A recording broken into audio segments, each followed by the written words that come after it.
Mall of America. For more than 30 years, it has been a retail leader and an international destination, and it remains the largest mall in the U.S. Not to mention, it welcomes millions of guests from around the world. It's huge, but it's also so much more. In this podcast, you're going to hear the real stories of how it started and why it continues to thrive. You'll hear about challenges we faced along the way and what you can learn from them. We will feature guests and experts from all walks of life and business, and along the way, you'll laugh, learn, and maybe even change the way you look at things. So if you're a fan of the mall, a brand new visitor, an entrepreneur, or a dreamer, prepare to dive deep into so much more. This podcast is presented by the Bloomington Convention and Visitors Bureau.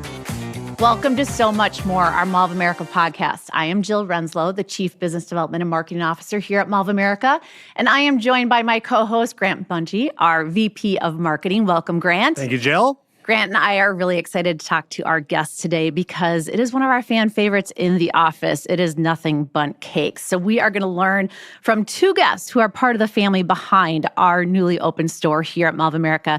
Over the last 25 years, Nothing Bundt Cakes has grown from a Las Vegas home kitchen to over 500 bakery locations in 40 states and Canada, becoming the nation's largest specialty cake company offering a modern spin on a classic treat.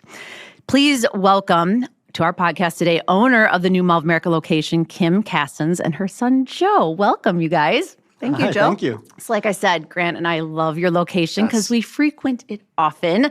Love the treats that you have brought to Mall of America. And so we want to hear your story. So start us off today, Kim, with telling us how this all started. Because you were a software developer in a former life, correct? Well, as a project manager. At a software development company. In a software development company. But you have shifted gears to being an entrepreneur. So tell us that story. Yes. Well, I was looking for my next venture. I knew that I wasn't going to stay at the position I was at. I was there solely for the CEO that was a good friend of mine. And when she retired, I said I was going to retire because my husband also was at that company. So it was his dream, not mine. So looking for my next venture, I happened upon Nothing Bundt Cakes. I ordered a cake from the Eden Prairie location that was currently open for my now daughter-in-law's bridal shower. And had never tasted the cake, never even knew about it. And I just loved the environment when I walked in. They were so friendly. It was really cute. I had no idea it was a franchise. And I must have talked about it all night long because my husband then said, well, it's a franchise. Do you want to look at it? I think this is something that fits you. So that's kind of how it all started. I love it. And you got brought into the picture and you had a different course of your career that you were on. You're at Winona State, correct, for chiropractic? Yeah, so I did my undergrad at Winona State University for movement sciences, and then I managed a couple of corporate wellness facilities before I delve into grad school at for chiropractic. Did that for about 4 years, kind of fell a lot of love with it. Not to dive into that too much, but then my mom happened to be growing at that point, and my wife used to work with her, and we always were the ones in the family that were kind of interested in keeping the business after they were exiting, and they were like, well, we're growing. If you do want to switch careers, now's a good time to do it. And I was like, all right, let's go. Jumped in. So how is it like working with your mom? Oh, it's great. I'll be honest about that. It's me and my mom have a very good relationship. We've always been very, very close. So it's pretty seamless. I don't mind spending all the time with her, and we're very good at compartmentalizing a little bit. Like, this is work, this is family. So we don't really butt heads too much in that sense. Kim, when you were first walked into that first location, what was your mindset? You said you were working at the software company. Like, were you actively looking to own a business coming out of there? Like, were you evaluating things at that time period? Or were you just sort of like from the blue, looked at that experience and said, that's something I could do? I always wanted to run my own business, but I was thinking a little boutique. I was thinking that, I love decorating. I love interior decorating. I love, the customer aspect of it and just the relationship part of it. So I had I was not actively looking at that point in time. I mean, at least not for Nothing Bundt Cakes for sure, but knew that I was going to start looking to figure out what I wanted to do next. And it just the stars aligned. It's all timing. Everything happens for a reason, I believe. And this was perfect for me. So I'm assuming there was a lot of taste testing going on in the household. But Kim, we learned a fun fact about you is that you're actually not a big sweets person. So how does that work? Well, I will taste it and just sample the product to make sure that the quality is correct and that everything is, following the standards of the franchise. But I'm not a real big cake person. I mean, I like sweets, but it's more like Twizzlers and candy. I'm a Twizzler fan as well. Yeah. I'm a salty person. I love, So I just, if I had my go-to, cake would not be it. But I mean, it's a great product and you can do so much with it. You can celebrate everything with it. So that's why it appealed to me, I think, more so than me loving cake. So, Joe, that falls on you then if you need to be the sampler. What a great job to have. Yeah, I don't mind it. You can ask anybody at any of our locations. If I come in, I'm usually walking out with a cake. But my whole family, like I have 2 young kids. They both always want to eat the cake. My wife loves it. So, I mean, we're always stocked with cake, and I'll take that burden. Joe, would you say Joe is like the most trusted taste advisor, or is it like your kids at this point? Like, who do you go to be like, is this truly a good, is this the best one, or do you like this recipe the most?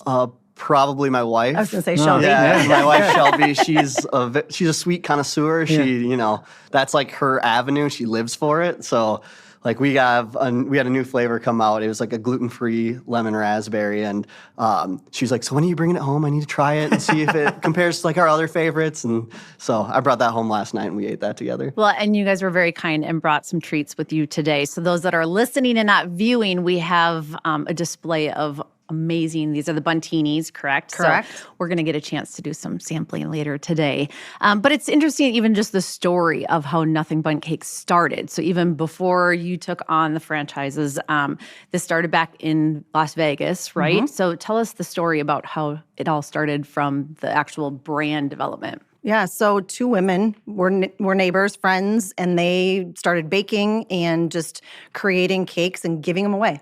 Just gifting them to people, celebrating. And so they really built a business out of it, had a store open out of their house for a long time, and didn't even franchise it until about 10 years later after they started the company. So their families still own bakeries in the Las Vegas area as well. That's fantastic. Yeah. Exciting things happen in Vegas, right? For sure. But this who one, knew? what happens in Vegas stays in Vegas. This one actually got out of Vegas, which is exciting. So you had your first location about 9 years ago, if that's correct, and we are number 4. So you have to tell everybody why Mall of America. Why did you guys land on a location here at the mall? Because we love having you here. It's a perfect fit.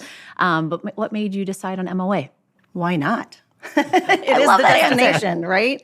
I mean, we've lived in Minnesota for 22 years now, and we've been coming to Mall of America ever since. So it's one, not only just for Minnesotans, right? I mean, it will really bring our brand further than what my little store in Minnetonka will do, right? So it really is reaching more people and getting our brand awareness out there, bringing joy to everyone who comes because you guys have so many visitors, right?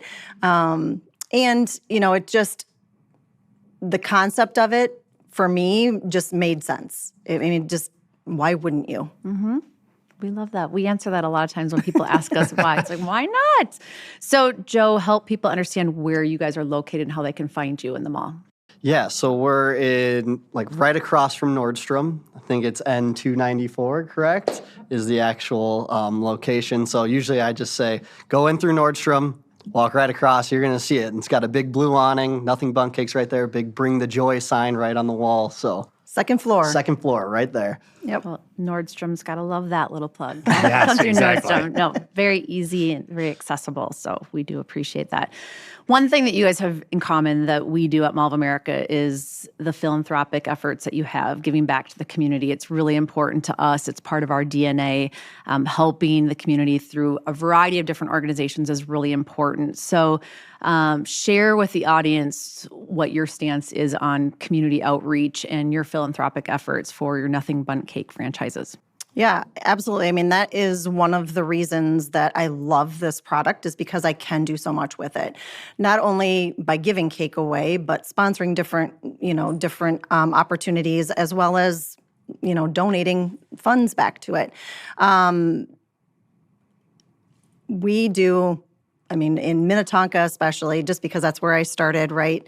IOCP, we've been working with them for the last 10 years and being able to give back to IOCP, Park Nicollet Foundation. My husband's a cancer survivor, so we give a lot back and do a lot with the Jane Breast Center as well. And I donate a lot of my time. I'm on the board there at the foundation, as well as with the Chamber of Wayzata. So that being my flagship store, I have a lot of roots there. I live in Wayzata, so we do a lot in the community there.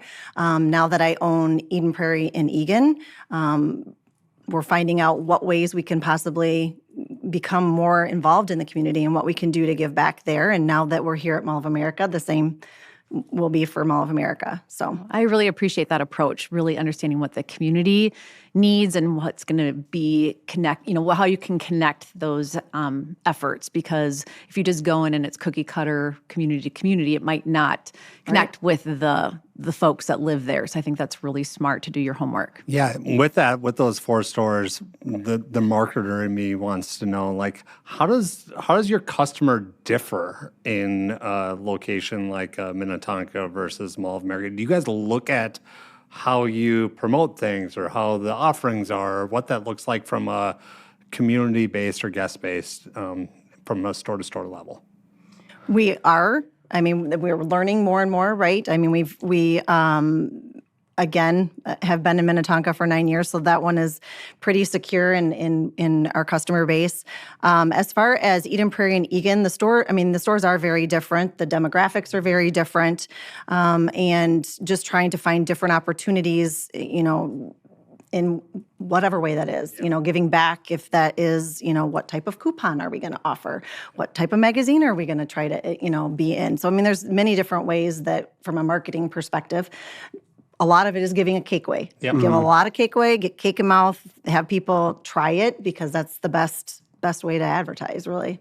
And then from a product mix standpoint, like how much flexibility do you have to create something maybe at one location that isn't at another location? Like, describe to me a little bit about, you mentioned the new gluten-free flavor that you tasted last night. Like, where do those flavors come from? Like, how much influence on what flavors you guys are carrying at one location versus another? Like, how does that process work? We have none. We get no say in that. That's all from corporate. Yeah. Yeah, that's part of being a franchise, right? That's why Yes. you buy a franchise. So the product is consistent from store to store. We carry every single flavor at every store. The sizes are all the same. The difference for Mall of America is that we get to do a 6-pack of our Buntinis, which is different than any location in the United States or Canada. So we're just trying to meet our customer where our customer is, right? And being in Mall of America, it's a much different customer base, as you were mentioning. And how do you appeal to them? So if you had a flavor that you would love to do someday, if you were to, pitch it up the ladder, what would that flavor be? Have there been requests, or are there personal requests that you have? Oh, that's a good question. Or maybe that your wife has? Does she have Rum cake. Rum cake seems to be a big one. For some reason. interesting. Okay. Yep. And some people really want like pineapple upside down cake, things like that. Which we've done before, Which tried we have it. done Yep. before. Yep. Yeah. I don't know. We have a lot of new like collaborations type things. So like we have a flavor right now with Reese's, which is delicious. Like I love Reese's and I love Oreo. We also have one with Oreo, but I will have to say that new Reese's flavor that we came out with is phenomenal. That sounds delicious. Yes. I didn't have lunch, so I'm ready. and I'm like, ready to dive in. the pineapple upside down one. I'm like, I'm like picturing that in my head as you're saying. I was like, that'd be so good. Yeah, flavor and innovation is all coming from corporate. Okay. And they're really active in developing new flavors for us and bringing out pop-up flavors and different things that we've never had before in the past. So it's really fun and exciting as we're moving forward here. It's important to stay fresh, right? And making sure that you keep something new and different. That's another common thread that we have here is always having something new so that your customer comes back because they start expecting that. Like, we want to see what that new flavor is. So are you able to have any insights or to be able to share customer feedback or ideas to the corporate office then that potentially come to fruition if there's enough traction behind it? We can submit information to them or request to them. However, a lot of times they do the customer sampling themselves, right? So they are going out and doing panels with customers and guests trying to get that feedback and testing. They go through so many iterations of testing, but they do listen. I mean, a lot of the flavors that we've come out with have been from customer feedback. And that's interesting on the 6-pack piece that this is the location that has that. Has that been a popular product for you guys here at Mall of America? It has. 6-pack? Oh. It has, yeah. We're trying it, you know, for the entire franchise. We don't know if it's going to work or not work, but we're going to try it and see if it works. The other thing, we have our buntlets, which are single bundt cakes in a plastic container. Yep.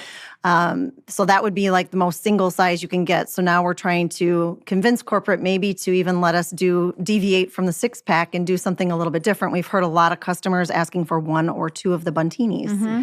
And so I'm working with them now to try to see if we can't get that pushed through just to test it and see if it's working or not. But a little grab and go option. We right, like exactly. That. Yeah. We like that. Well, we appreciate your partnership. You guys have really stepped to the table and helped us out with different marketing promotions and events.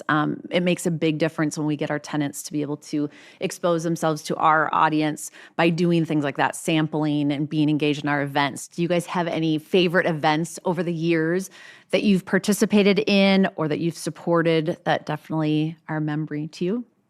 For Mall of America in particular, or no, just in outside? general across all your different properties, if there's been events that you've been in different communities? I would say Light the Night, only because we're very active in LLS as well. Mm-hmm. So in their Light the Night for the Twin Cities, we sponsor that event. And again, my husband being a cancer survivor, it's very important to our family. And and that's one that from a heartstring perspective really, really, pulls me. What about you? That one's a huge one for me. I mean, just resonates with me. I like all the things that we do for all the schools, too.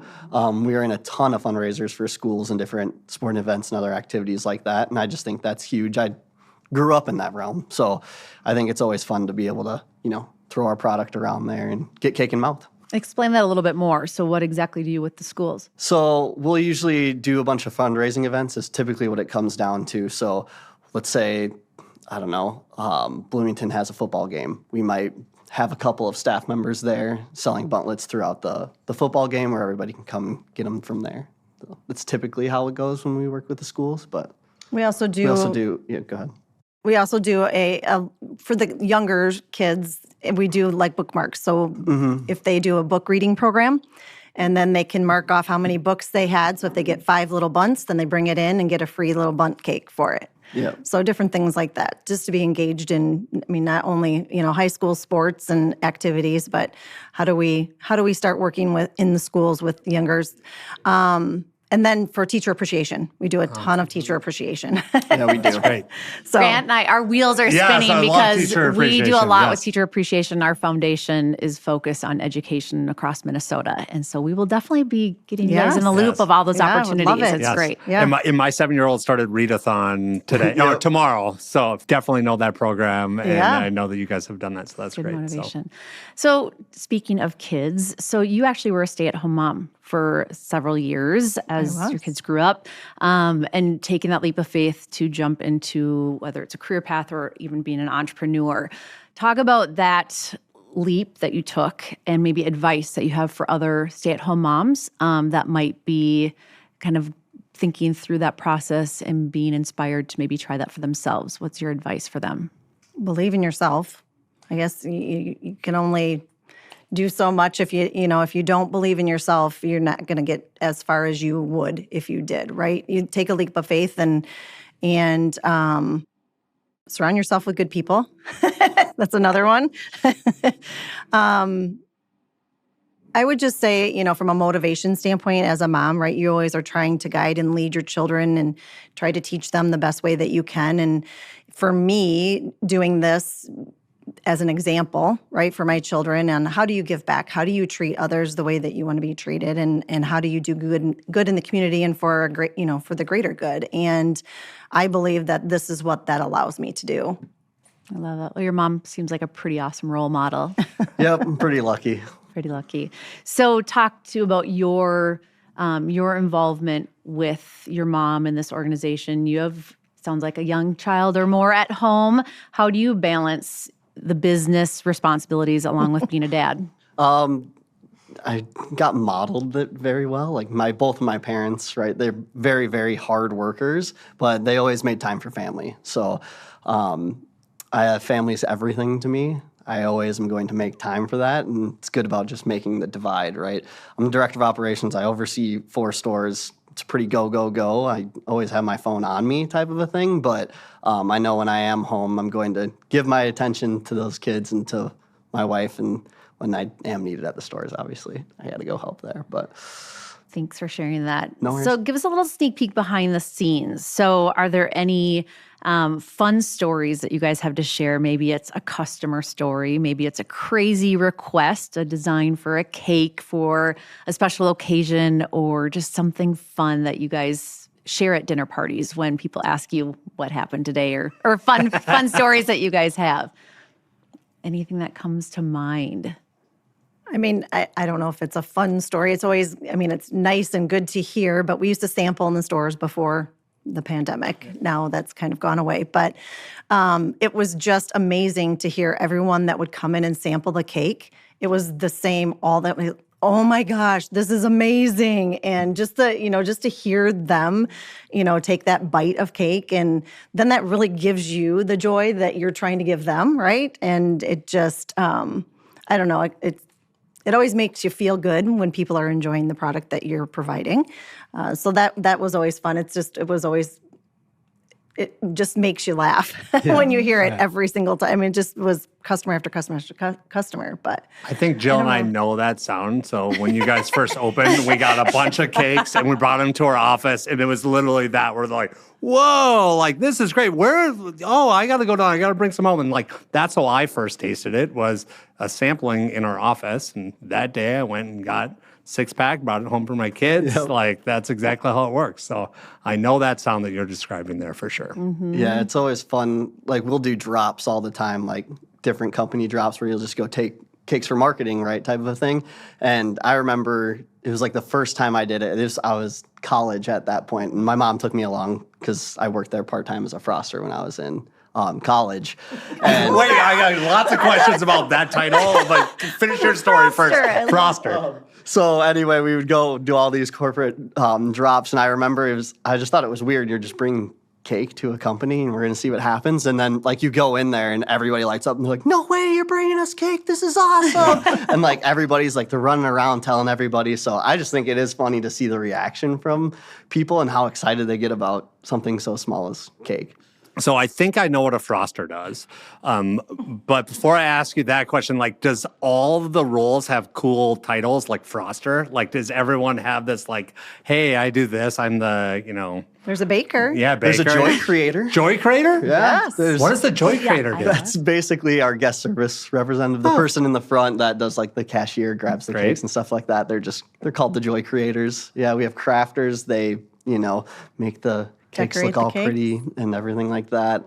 Frosters do pretty much what the title says. They frost the cakes. They make the frosting, and then we have bakers as well. But otherwise, it's pretty standard for naming. Yeah, we bake everything from scratch. Yep. So, well, we have to ask, what is your favorite product or flavor? I know mine's the gluten-free chocolate chip cookie. It's my go-to every time. I like it. Mine would be red velvet. Red velvet. I'm on the red velvet as well. Really? Yeah. I am the raspberry white chocolate. That is my go-to. Yes. As soon as I walked in today, I was like, oh, I hope there's one of those in there. It's so great. And we love having you guys at the mall. So we're very curious on what's next.